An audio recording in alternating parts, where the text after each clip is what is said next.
I debated on what to talk about, as I gave a little bit about me.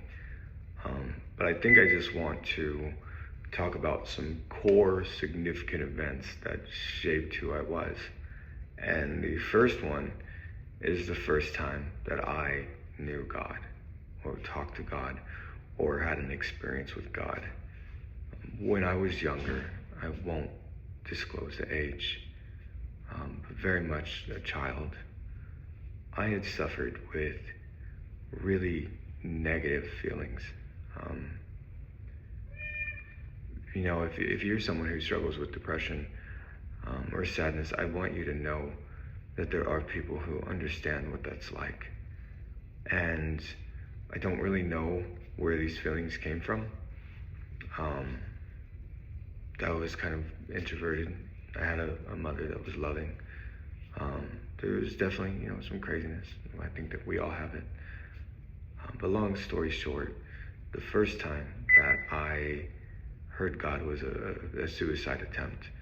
I had tried to hang myself with a tie off a ladder, and I had woken up, and I don't know how. I don't know why it wasn't really successful. Again, I was really young. I didn't really know what I was doing. I just knew I didn't want to be here. And I went to, when I got up, I stood up, and the sun was shining through my window sill, and I felt God tell me how much He loved me. I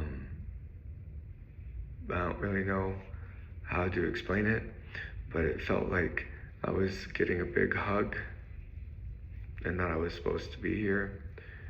And I think what's really important from this story about my key, this key part of who I am in my character development is that, that there were still times, you'd think after this magical experience of knowing God and feeling His love and being like, no, I want you to stay. There were still times when I would grow up and I would try to do this again. That I would struggle with self-harm and substance abuse and a lack of self-worth.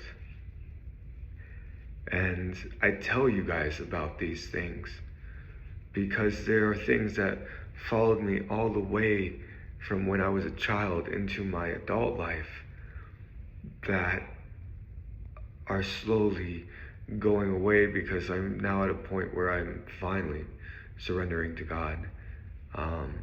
And I had had moments where before, but it feels like every time that He'd go and pull me out of the woods, that I'd walk with Him just a little bit deeper.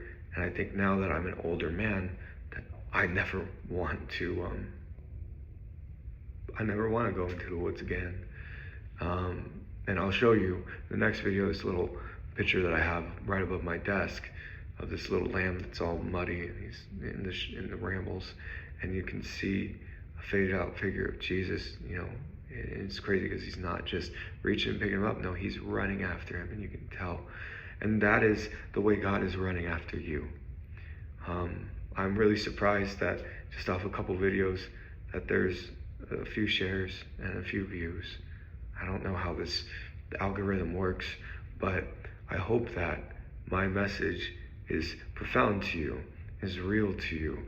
I want you to know that what you're going through is valid, but it doesn't have to be that way. You don't have to feel that pain.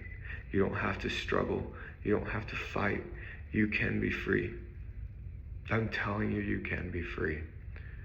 Because if there is anyone unqualified to overcome, I would be that candidate. But it's because of that trust in God that He can save a wretch like me. And if I can be saved, well, there's hope for everybody. This is a key part of who I am. And this plays part into everything that I'm doing and this channel. And I hope this resonates. I hope this hits. Thank you.